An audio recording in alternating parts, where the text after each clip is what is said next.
Hello, welcome to not a normal video. I'm joined today by none other than.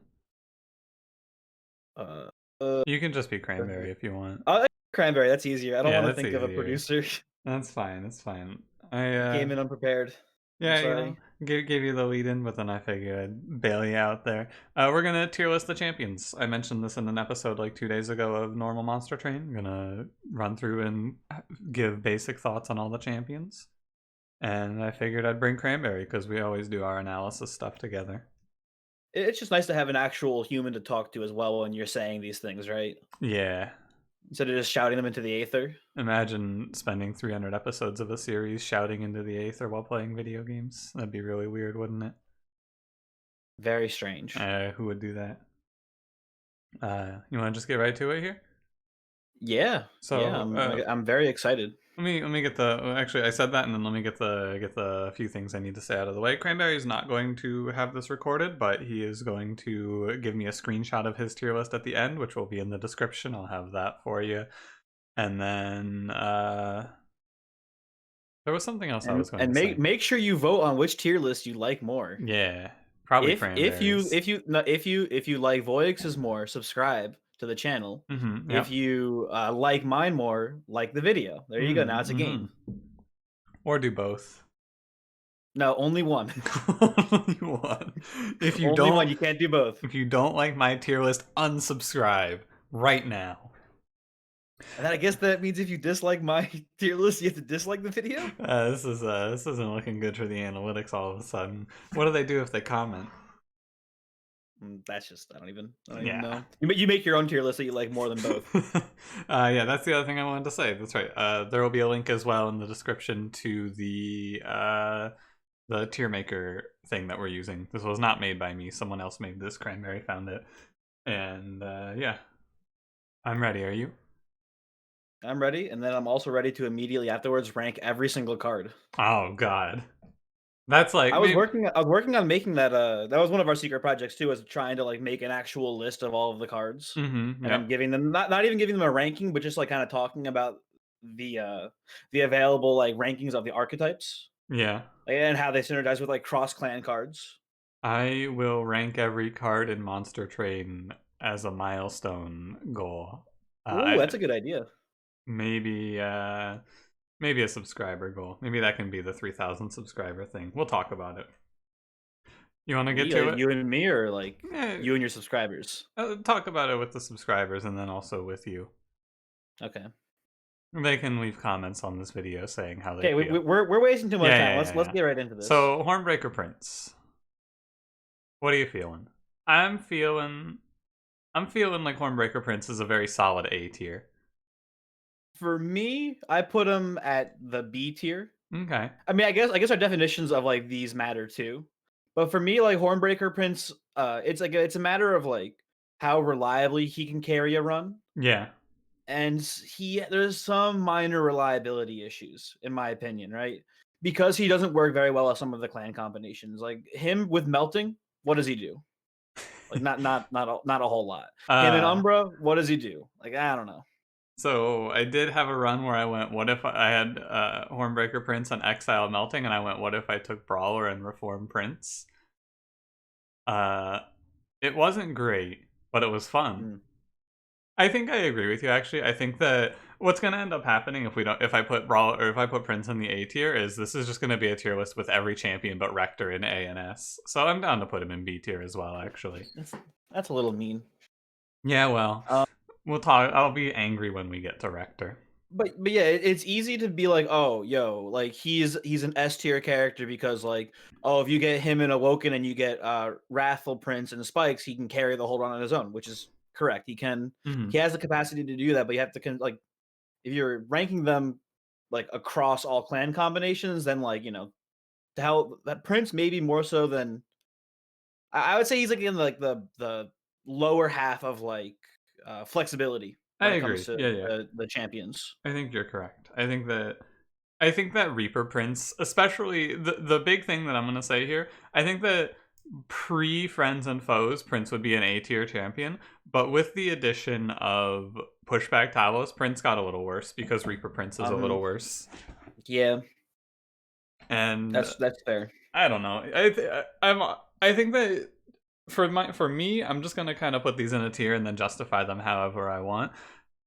So you know, this is a very subjective tier list. This is not an objective. These champions are Mhm. good for this reason. Yeah. Also Uh, true. Are we taking into account flavor as well when it comes to the champions? if you want to, sure. I don't see I why guess I not. gotta have an aside. I put Prince pretty low on the flavor, as well. Like he's just kind of a bald dude. Yeah, but I put Prince pretty high on the flavor because he's easy for me to draw when people make me draw him.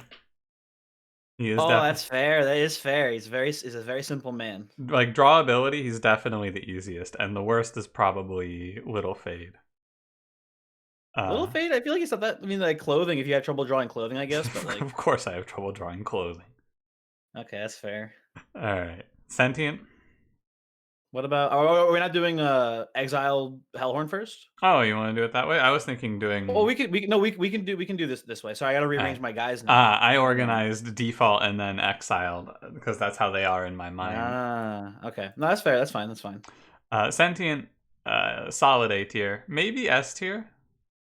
Sentient is close.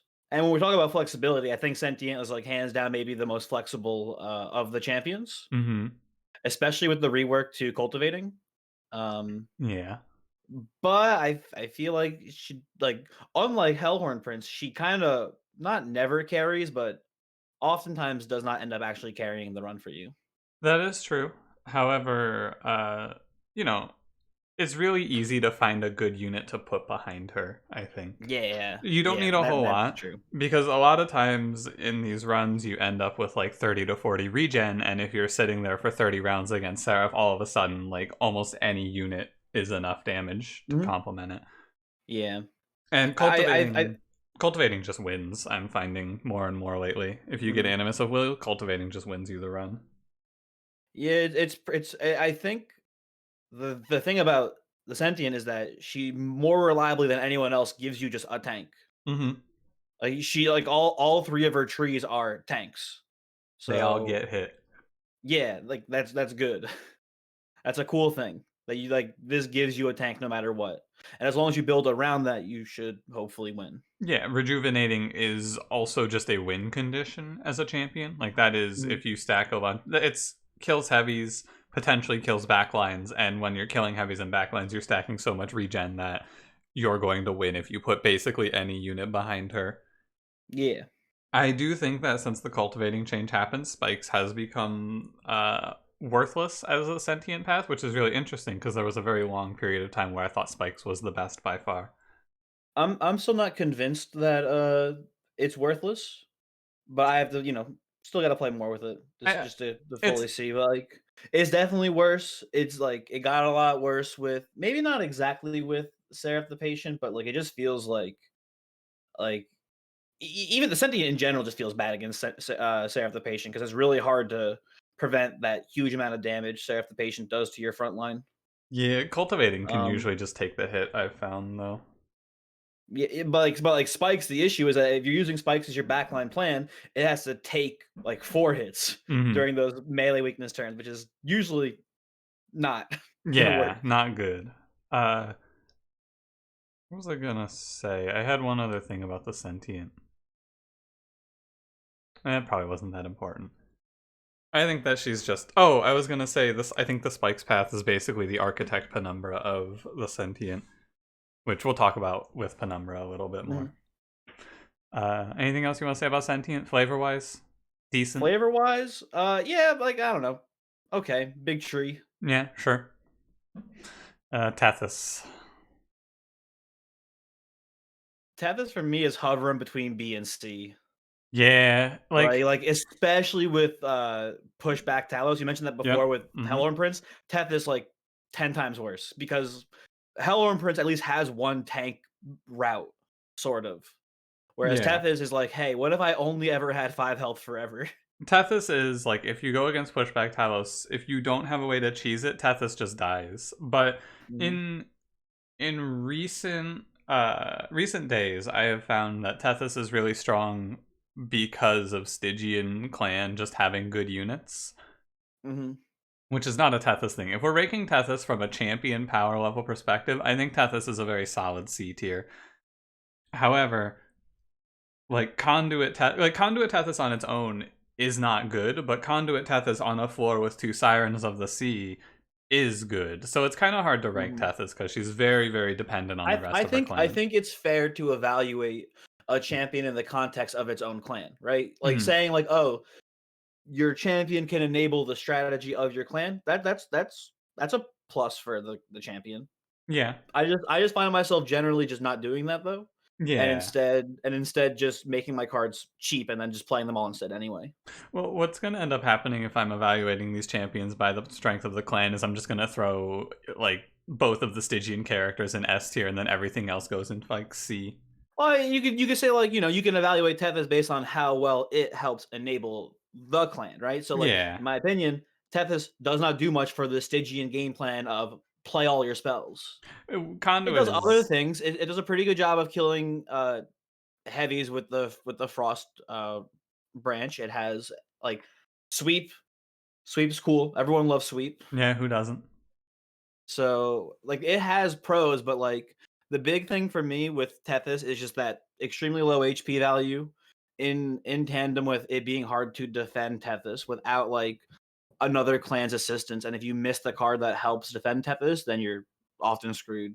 Like Yeah. there's two mini bosses in the game that have sweep, and then there's one the first main boss that has an ability that might as well be sweep because it knocks back your tanks. And then there's also Rage Fell, Chase Seraph, and the Ember Wings on floor 7 that can pose a problem as well. hmm So there's Tethys. just so many chances for Tethys to get like just killed. Yeah, it's interesting too because early on, I would have said that Tethys is a really high power champion, pre friends and foes. Tethys is a really Mhm. high power champion that is like high risk, high reward. Now it's more of just like Tethys is good, but you don't need to rely on Tethys anymore. Tethys isn't your game plan anymore. Your game plan is just make two sirens with multi strike doing 400 damage total. That was also back when like the sirens were like half of their Yeah, ability to incant and stuff like that. So yeah. like Tethys didn't literally get weaker, but the The clan got clan got stronger. stronger. So by you didn't need to risk using Tethys, I guess. Yeah, it's just not worth it anymore. If you miss all of your But like sirens, also if you like if you're like if you start with a starting card that does help defend Tethys, like you can have Fortify with Hellhorn, and that's like usually enough to keep Tethys alive forever. yeah, or like the best one Uh, is probably Prismal Dust from Umbra. yeah, Prismal Dust. And there are ways to defend it. Like you could have I've had like Lodestone Totem be Hmm. able to defend Tethys. Yeah, So there are ways in the in your Stygian clan to support it, but either way, it's tough. Maybe I'd put it at C tier, maybe B tier, kind of in between. I guess I'll lean more towards C right now, but I we'll look at it at the end. dropped her in C tier myself. I do want to make a side note too. Tethys is the first champion, and I'm going to make a note because this is the original inspiration for this tier list. Tethys is the first champion that we're ranking that does fill me with dread when I have to play her.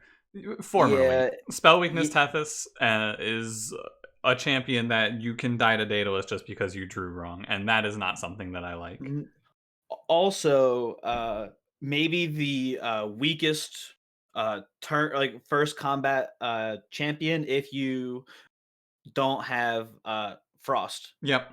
You can very often have a deck where your highest damage spell is Frozen Lance, and Hmm. then if your first choice is between Conduit and spell weakness, Yeah. you this might be a bit tricky. It's like you take 20 damage and then you go, please show me a unit that says incant on it. And as long as you get shown Mhm. a unit that says incant on it with Conduit Tethys, you just win the run from there. But, Yeah, you know.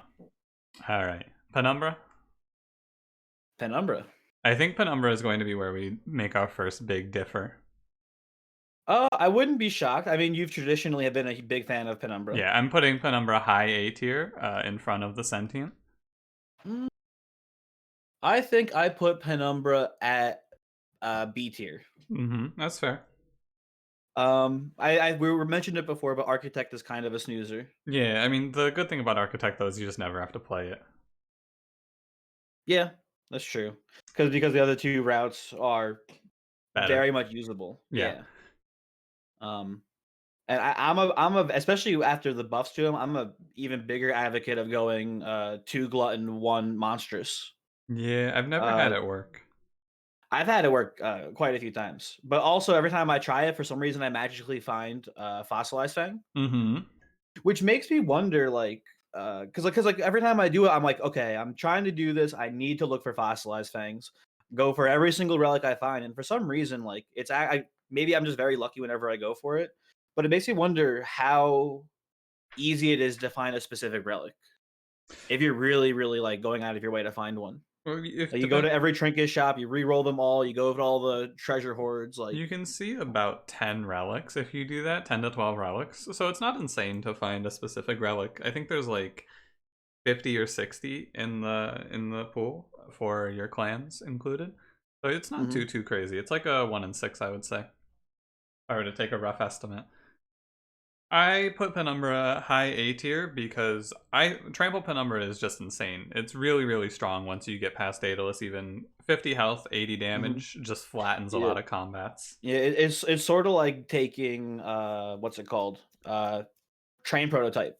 It kind Yeah, of just it just like it's like, hey, the first 3 combats easy. yeah. And then Guaranteed to get through, so as long as I just find something else to actually handle the late game, I'll be okay. Trample, the big thing about Trample Penumbra to me is that he basically subtracts 1 heavy throughout the entire game for you.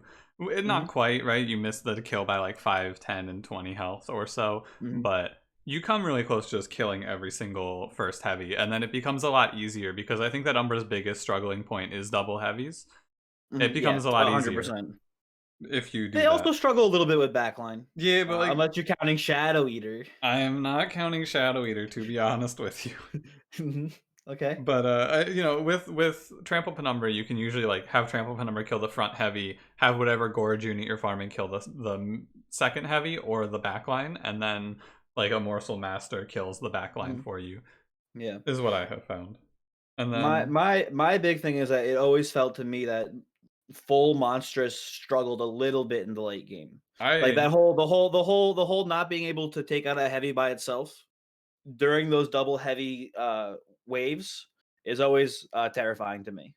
Well, the way that I look at it with Trample is that usually by the late game, your scaler, whatever you're scaling, is going to be scaling really well. It's going to have multi-strike or whatever. So Mhm. Trample Penumbra just buys you those first 3 or 4 rounds while you're getting off the ground, and then your boy is scaled up out Mhm. of control. Your allied construct has his Yeah. trample and is just crushing or something like that, right? Mhm. And then How are you giving Alloy Construct trample? Trample Stone. Oh yeah, that does exist, huh? It's a number. I had that pretty recently. Yep. It was really strong. And then Um. Gorge Penumbra is just fine. I think that it's also decent. Yeah, it can also like kill heavies for you too. Mhm. And if you give away if you have a way to give it trample, it can kill everything for you. Everything, yep. Or multi-strike as well can work.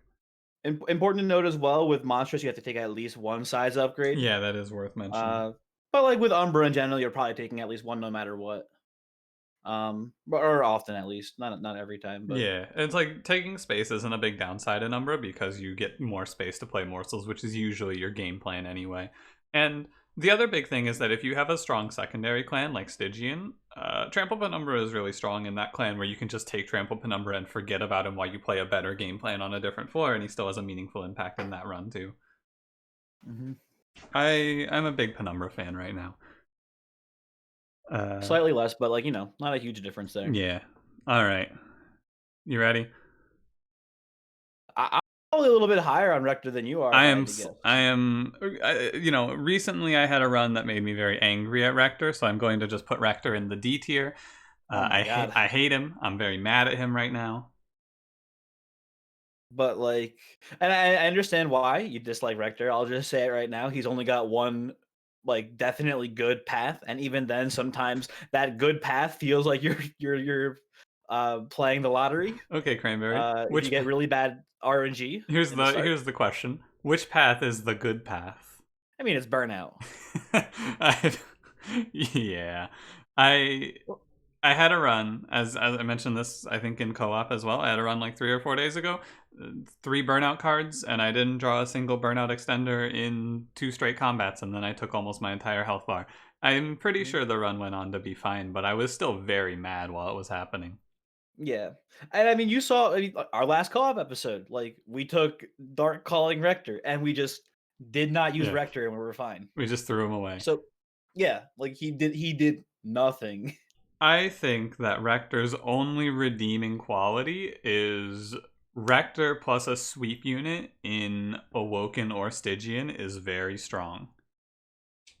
As like a harvest build, or like just like Yeah, burnout yeah, still. yeah, with a harvest build, because you'll Mhm, just have you'll kill everything but heavies pretty easily, and then the mhm. clans have to make up for the heavies. I'm probably being too hard on him, but Burnout Rector is a champion that makes me unhappy to play when you miss, and Harvest Rector I think is underwhelming, and I think that Dark Calling is a joke. Yeah, I'm more or less in agreement there. Harvest Rector, especially in the early game, is pretty weak. Hmm. Um, it can like if you get a couple harvests under it, it can 1v1 some of the early bosses, but like the first major boss is like pretty scary with Harvest Rector. Yeah, you'll not do enough Um, damage a lot of times. yeah, and Burnout Rector is sick.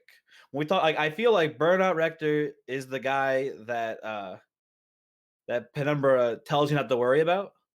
Cause like I I know it's like, he's got burnout, so it's an issue, but he's got 210. Is it two or did it get nerfed? It I got forget. It's nerfed. 210, It's right? no, it got nerfed when it was 205? no. It Burnout Rector is like 170, I think, or Is it 150. 170 now? Oh my god. Soul Guard is He 210. used to be a champion. Oh, Yeah. that's what I'm mixing it. Yeah, Titan Soul Guard is 210. Did you say what tier you put Rector in, by the way? I'm putting him in B tier. Okay. Like the other two, trash. But Burnout Rector, he's my man. And in the early game, he's also one-shotting heavies, and I think he one-shots the at level 2 Rector Burnout. I think he one-shots the heavies at that stage of the game too. I think he's nine. I think he's 85. I think they nerfed him so he doesn't one shot any of the Oh heavies, my but he's. god. Burnout Rector is fine as soon as you show me Lady of the Reformed, but when you don't have the Mhm, guarantee, it feels really bad to me. It's not even a champion that's bad, right? On average, I think that if you're going purely based on win rate, I'm sure that Burnout Rector is fine. But he's one of those characters I've harped very much on Plink for this same reason. When you mhm. roll low, you just lose, and it feels so bad to just go, oh, well, I missed all my burnout extenders. I missed my reform on the right turn, so I just take my entire health bar here. And I don't like that. And I think that Harvest is not strong enough to make up for that, which is why I'm putting him very low. I just don't enjoy playing him mainly. He I'm gonna leave him at B. I'm almost As convinced to move him down to fair. C though. No, that's very fair. I think that putting him at B is probably correct for his actual power level. You could make a very strong case in the same Mhm. direction for Plink, right? Plink is probably like on the level of starters. It's probably somewhere in the B to A tier, but I would instantly slam it in D because I I think I it's man. I I I don't even think it's that high. I put it probably at C tier. I mean, Plank's not that good. Plink is a starter that if you give a plus 10 does 22 damage, which is really, really strong, and it also has the potential to make morsels. But the randomness factor, yeah. Yeah, I like honestly like that's the issue is that the inconsistency of morsel generation is why I hate Plank. Yeah, and the inconsistency of heavy killing is why I hate Rector, personally. Mhm. But anything else you want to say? Aesthetically, I do like him quite a bit. Oh, aesthetically, he's one of the coolest guys. Look at him. Absolutely. What are those freaking chains he's got, right? Like, come on. I like the lore wise, the way that he's playing both sides in the melting lore is pretty cool too. Mhm. He's a real Yeah. scumbag. All right, this is the next champion I think we're gonna differ on. Shardtail Queen. Oh, I already know because I heard you say you thought this was one of the strongest Yeah, champions, and I slamming could it. not disagree more. Absolutely slamming her in S tier. I'm honestly, this is my D tier. Wow, This is my I hate dude, Shardtail I Queen with a love passion. Shardtail Queen. It's just that like I've had so many runs where I have Shardtail Queen, I don't get any good starting imps, and then I don't find any imps, and it's just like, what do you do? Uh What do it's you do, lady? What do you do? You just oh, I hate it. I hate it That so is, much. it's very fair. I think that Shardtail Queen is a very, very strong champion because she has two really strong paths. Imp I agree. Toss, I agree that her paths are good, but she's not self-sufficient as a champion. That's like that's the big issue. You have things like the sentient, right? hmm And like you have like rejuvenate as like a the machine gun healing strategy. yeah, You have 5 cards in your deck that heal, right? hmm Shardtail Queen does have imps, right? She has the 5 imps, yes. but those imps suck. It is fair. Those imps are really bad. You Hmm. want good imps to bring back over and over again with Queen, or even just like good imps to like kill once. Even it's like no, it's still playable sometimes. But Shard like Shardtail Queen, you do really, really need to find Endless for her so that you can throw an Endless on any of your good imps. But mhm. like the rally path, I'm pretty sure if you go rally 3 and you just throw down like 2 to 3 imps per turn, it's winning. Like Oh obviously, yeah, rally's good. yeah. I honestly think the there's only like two real ways to play Queen. Mhm. It's either imp toss one, rally two, or just all three rally. Okay. So this is another line that I think I will disagree with you on. Really? Another, yeah, so a very other meaningful way you can play Queen if you don't feel like you have the good imps to keep her alive or whatever, right? You're not going to be able to generate enough armor to keep her going. You can just take Imp Toss 3 and throw like 3 Endless Imps behind her, and that's 120 damage to all enemies every round. And then you just put some sort of scaling plan on another floor. Yeah. Like that's definitely not bad, but I, I don't know. I I don't know. My whole thing is still just the fact that you can have just seeds where you don't find any good imps for, and she just sits there and does nothing. Yeah, theoretically, it's like there are doomed seeds where it's like no good secondary imps, no endless, right? But even in those seeds, it's probably fine. You just kind of throw her away, and she's still fine, I think, because she'll get a little bit of value tossing imps and then die to whatever your good plan is. But And it's also not her fault, but Hellhorn probably has like the worst units in the game. yeah, it's So yeah. it's hard to like if she doesn't work, it's hard to fall back on another plan because half of your clan's unit pool is kind of not good. Now, Cranberry, you bring up a great point, and this is part of why I think she's so strong, because, man, Hellhorn units are bad. So if you have Hellhorn, Exile Hellhorn as your main, half of your unit pool is just not going to be very good, so you fall back on Shardtail Queen, who has a few pretty straightforward lines to victory. Rally plus multi-strike kills everything. Rally plus trample will kill everything pretty quickly, right? There's a few options Mhm. you can go for. I hate her. I And, hate you her know, so much. that's fair. Where are you Aesthetically, putting her actually? Oh, aesthetically sick. yeah, Like excellent. big crystal scorpion tail? Hell yeah. Step That's great. on me, Shardtail Queen. The first Where did you like actually rank her? I don't S remember what tier, you said. S tier, S tier. Oh slammed her my S god. tier instantly. Okay. The reason that other champions aren't going in the S tier is because I don't want to put them there and crowd the tier, and I know I knew from the start which two champions are going in the S tier. I don't know what your other one is. I know what my two S I tiers are, but I'm not sure about what yours is. well, you want to just get right to it. Sure. And next up is Wendelson, who is also going S tier. Well, I agree. Yeah, Wendleton is my other S tier. 100%. Mhm. I'm gonna It's good. follow. By the way, I'm gonna follow this tier by doing 2 in each tier. I think, but it's kind of weird to do that, I guess, because then you're putting Or someone in D I've tier. already got 3 in B, so Yeah, I never cannot mind. follow Yeah, the never same mind. Never mind. syntax. Throw that away because I was like, who am I gonna put in D tier by default? I don't know. Yeah, Wendelton is just nuts. I think he's the strongest champion in the game by a lot. I think my other pick is a little bit stronger, but I Okay. think Wendleton's sick. I think Root Seeds is still maybe the best starter card, and that doesn't hurt Mm-hmm. because it really synergizes well with either of his plans.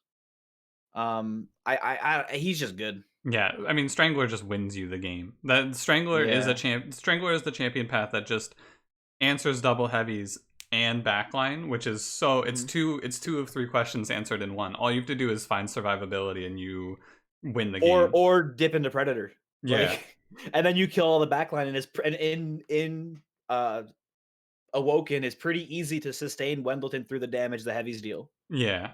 And the other big thing is that all 3 of his paths are really strong. Predator's great, Thornlord's great, and I don't Strangler is like great. Thornlord that much. I think it's the weakest of the 3. It is, but it's still So I good. generally just go like, "Oh no, I've been forced to take Predator 3. Oh no." Like, it's still pretty Yeah. good. I have runs where I go like Strangler 1, Strangler 1, Thornlord 2. You never go multiple in Strangler, by the way, as you're all well aware, I'm Yeah, sure. yeah, yeah. Like, But the stat gains on Strangler, I think, are, like, horrible. yeah, So they're really bad.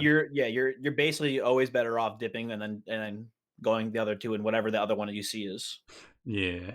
But Although like I think it's debatable that if you so let's say you take Strangler first, Hmm. and then on the next one you see Thornlord, Yeah, I think there's a debate for you taking Strangler too, just so you can stall for finding Predator. I disagree. Just be I the like Predator a lot. If you already have like a quick option, then you don't have to, or if you like a quick sweeper or whatever, like you don't have, or just any backline plan. If you have Glimmer, then yeah. you don't have to worry about it. Um, but I don't know. I really like sweeping quick on your champion. It's a pretty It strong is it is combination. good, but I think that you just go for two in Thornlord or two in Predator, because Predator one doesn't give you a whole lot of bonus damage output for killing bosses. Oh no, that's purely for the quick on his Yeah. sweep. And if that's all you're using him for, then it's fine, right? But Hmm. the big thing about Wendleton 2 is that his paths work with basically every other clan. I think the only one that it's bad with is That's Umbra. one thing I want to say too. I forgot to mention. Thornlord is sick if you're playing Stygian, Stygian. because Hmm. then you got three free spells when you play him, which is Yeah. pretty amazing. He's just like, I think he's the best champion in the game by a lot. I know who you're gonna put as potentially the Hmm. best champion in the game. Hmm. This is we'll talk about it. Hmm. You want to move on to the next one? Also, he gets like an S. Winston gets like an S rank A for lore, and Yeah. B for having an unpronounceable name, so you get to call him funny names instead. Yeah. You Like know. like Windleton, which we've never actually said his name correctly once this whole time. I'm pretty sure. Yeah. I read his name one time and I went, yeah, that's Wendleton. Hmm. I think that he's a posh nobleman from the 1700s England area. And Solgard. also just like aesthetically, he's sick as hell. Yeah. Look at those big fists. Yeah, it's Solgard. clobbering time. I I kind of want to put Solgard in C tier just because I think he's Oh really my god. boring. Boo. Soulguard's my other S rank. Suck it. Really? I love Soulguard. Really? I love Soulguard. Huh. I think that Solgard is strong. I just think he's boring. He's very boring. I agree. He is a very he is incant. Yeah. But like I like incant. If I want to win the game, this is who I take, and I win the game with him. I'm putting Solgard in B tier above Prince. You know what? I'll put him in A tier. Oh my god. That's fine. He can Listen, go A tier. listen. I didn't think Here's what I'll Solgard. say. Here's what I'll say about Soulguard. Hmm. Right? Here's my my rant. Dire Channel. I have literally never seen the second tier of Dire Channel. Really? I have no idea. I have no idea what his scaling is past the first level of it, because what I do is if I'm playing a build that can give him sustainability, I will take Frost. And if I don't see Frost, or if I'm playing something else, like if I'm playing like Umbra or something, I will Hmm. take Titan Channel instead. Wow. And I everyone's always been complaining about, oh, Titan Channel is too hard to get him online. It's not hard. I have literally I don't think I have ever had an issue with getting Titan Channel 3 online before the first wave shows up if I'm setting up on top floor. Huh. Okay. Maybe it's just the I way that I build incant decks, 'cause I prioritize like offering tokens and lowering the cost of my spells, and then maybe taking something like one offering card like what is it, Titan's Tooth? Yeah. That's the Frostbite AoE one, right? Yep. I always try to make my deck like able to play a lot of cards so I can get him online quickly, and it just works. I don't know. He just seems too strong to me. I think that Solgard is fine. I the run that I played today was a Dire Channel run, I will tell you, and in that run, he was doing 500 damage per round. And I That sounds think, not bad. yeah, I think that he's very strong. I don't like Titan Channel, but maybe it is fine if you're saying it's good. I think that Frostbite path is the strongest by far, and The Frostbite path has the potential to be the strongest if you have the ability to keep him from dying. yeah, He's he's especially the first rank of it, which gives him 15 HP, is not good. awkward, yeah, It's yeah, like he will die pretty quickly if he's not protected. And uh while his second stage bumps him up to 50 and then his third stage is up to 70, like sounds that's right. still, especially late game, that's not a lot of HP. So you really, I feel like you need a good way to keep him alive. Whether it's like in the early game, maybe you just kind of like give him some health or some regen or something. And then in the late game, you just kill everything with expensive and powerful spells, and that keeps him alive long enough to get to Relentless. Mm-hmm. But like, no one kills Relentless like Frostbite Soulguard does. Like, Yeah, it's very he is a machine. fast. He's incredible. I love him. He's my favorite. He is, in my opinion, the strongest champion in the game. This is not the champion that I thought you were going to say was strongest in the game. Really? I was Interesting. certain you were going to say what Little Fade. I like Little Fade too, but like, I don't know. I don't really feel anything towards Soulguard. He's strong, but the biggest thing to say about Soulguard is Foregone Power is annoying and Stygian units are strong, and as a result, Soulguard is strong. Because it's really easy to pair him with a good unit. I think this is also... I think Foregone Power is a very weak card, but I think it is a 0-cost spell. Mm-hmm. And if you have two of them, it's an issue because you often end up pitching one to the other. So it's as if you only had one card. But whenever you have it as the last card in your hand, it's fantastic because it's a free incant. Yeah. I think that's like... When I first started playing with the Friends and Foe stuff, I think I really underrated that as like an ability. And I think it's really good. Like, you remove 2 or 3 from your deck, remove your Train Stewards, and you're fine. Yeah, Foregone Power has like a most of these cards are like restore scales in power with the number of restores in your deck, but Foregone Power is like weaker at 5, strongest at like 2 or 3, and then weaker as you go back down to 1 or 0. Yeah. I think Soulguard's fine. Aesthetically, he's a big squid, very hard to draw. Yeah, I actually think he's like pretty low on the aesthetic tier list. Like, he's kind of like, what's up with him? He looks like he's like a cult leader. My favorite part about Soulguard is the part where he spits out a 3-paragraph essay and gives you 3 seconds to read it. Mm-hmm. All right, Primordium. Okay. Primordium's tough. I think I would put him in like high B.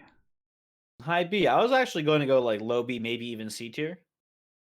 He is weird. He is weird. He's like, in recent days, I've found that he is fine. There was a period of time for sure where I was like, it's aggressive edible or bust, but superfood is also a viable path. It's always nice when you get superfood and you have like, I don't know, Prismal Dust, so that way you can like get a lot of damage shield real quick on a single unit. Mm-hmm. That's always cool. Or if you have something else in your combination that you can put on them, like rage or armor, etc. There's cool things you can do with superfood, but like especially in the early game, superfood is often like trash. Yep. Like really, really bad. And it does nothing for the biggest problem with Primordium is one of my biggest problems with him anyway is that if you have Primordium in your run, you usually can't take Alloyed Construct, which is a unit that I think is like top 3 or 4 strongest Umbra units. And he just kind of shuts less it down. Issues with that. I don't know. I feel like aggressive edible and Alloyed Construct is a pretty strong combination. It is, but you're really limited on the amount of fuel you can give him because Primordium takes up 2 space to give you only 1 per turn, and then the morsel generator is Plink, which we talked about is inconsistent. Yeah, there's definitely some issues there. I will not deny that. But I mean, the Primordium is the champion that has the highest highs. Like, we had the 17x multi-strike run where we just obliterated everything. But he also has some pretty low lows in the early game. But you pair like aggressive edible with Dante and you kill everything in the game very fast. Or even Animus as well. Yeah, he's definitely swingy. So I guess, you know what, because of that, he's got high highs and low lows. I'll put him right in the middle at B. Yeah, I think he's a little more exciting to play than Hornbreaker Prince. I feel like Hornbreaker Prince is Hornbreaker Prince is probably like the dead center character. He's like absolutely fine. I don't really have a whole lot more to say about Primordium though. Aesthetically, he's very cool. Yeah. 15 morsels in a trench coat. Pretty nice. Now, do you have anything else you want to say about Primordium before we go on? No. The only reason I hesitated to make this tier list is because of Little Fade. I have when Friends and Foes came out, you were like, I love Little Fade. This is the best thing ever. Yes. I don't like Little Fade. Really? I know that many people like to come for me and they like to dunk on me because I just make big misplays with Little Fade. But in my mind, what happens in a lot of these runs, and maybe it's not the case, but If I have one more turn where Little Fade is dead, or Little Fade is alive and dying, and I draw 4 primitive molds in the first combat, and then I don't reform her in 3 more turns, like, because I drew all my primitive molds, I'm gonna just fucking lose my mind. It's not even that bad, right? But it's so Mhm. frustrating. She is truly the epitome in my mind of high rolling and low rolling right now. Like, Little Fade runs that get past Daedalus win. Just straight up. She Mhm. single-handedly wins every run that gets past Daedalus. I just have a She lot of is trouble with cool. that part. Um, I've played the Little Icarus path the most, and I think Hmm. Little Icarus Fade is maybe the single most fun thing in this entire game. Yeah, for sure. You have Like some pretty crazy runs with it. it's just so fun to like make Little Fade stronger throughout the run. Trying to like super optimize your play to give her as many slays as possible is just a fun thing to do. I like Yeah, it a lot. It's fun. it's very I risk have versus reward for sure. and because of that, I have not much experience with the other paths because whenever I see Little Icarus first, I snap pick it. That being said, I like the what I forget the name of it, the path that makes it so that Little Fate itself gets stronger each time she dies, but costs more. Endless, That whatever it's yeah, called, Eternal yeah, Flame, that one something like that that. yeah, Eternal Flame, that one's fun. Firelight, I don't like it. Yeah, everyone. I've more or less kind of just not. I don't like burnout strategies in Mhm. general, other than like, hey, it's Rector, give him some burnout, hooray. Um, so I'm not a fan of Firelight, but like having like in my criteria, having two viable paths is like thumbs up, good work. Where are you putting her, by the way? I'm gonna put her at A tier just because Okay. I just it's so fun to play Little Icarus. I I hesitate. However, I think I'm willing to. I'm willing to take the flack for this. I'm gonna put Fade Hmm. in B tier. Okay. I'm gonna put her low B tier. In my tier list, she's going to be bottom 3 champions by order, and Hmm. it's this is not a choice that I make because of power level. I definitely think that Little Fate is the strongest champion in terms of power level. Like she's very like she and Wendleton are really close in power level. I guess Hmm. they're both very strong. But I don't like the flow of her playstyle. I like the game to not have that crazy swings and variance. I don't mind little bits of variance here and there, but the swings of like, oh well, I just didn't draw reforms on this turn. Hmm. I just don't enjoy it. I do like Eternal Flame though. I think it's very fun to just stack up big fade. Firelight is the path that everyone tells me is very You gotta strong. try it, trust me. Yeah, and then I try it and I go, huh, my units just died. That's weird. And they go, well, you didn't play it right. And I'm like, okay, well, I'm gonna play one of the other paths now because I don't want to play Firelight Fade. It's like Mhm. it's okay to have preferences, and my preference is to not play Little Fade right now. Maybe after the DLC, I'll have a change of heart. I'm pretty sure that I will change my opinion on Little Fade sometime within the next few months. But right now, at the time of making this tier list, I just don't want to play her. How do you feel aesthetically about Little Fade? She's great. Love her aesthetically. She's really cool. Very small child pretending to be uh angry and mad, but she actually cares about the melting clan. Very cool aesthetic. Mhm.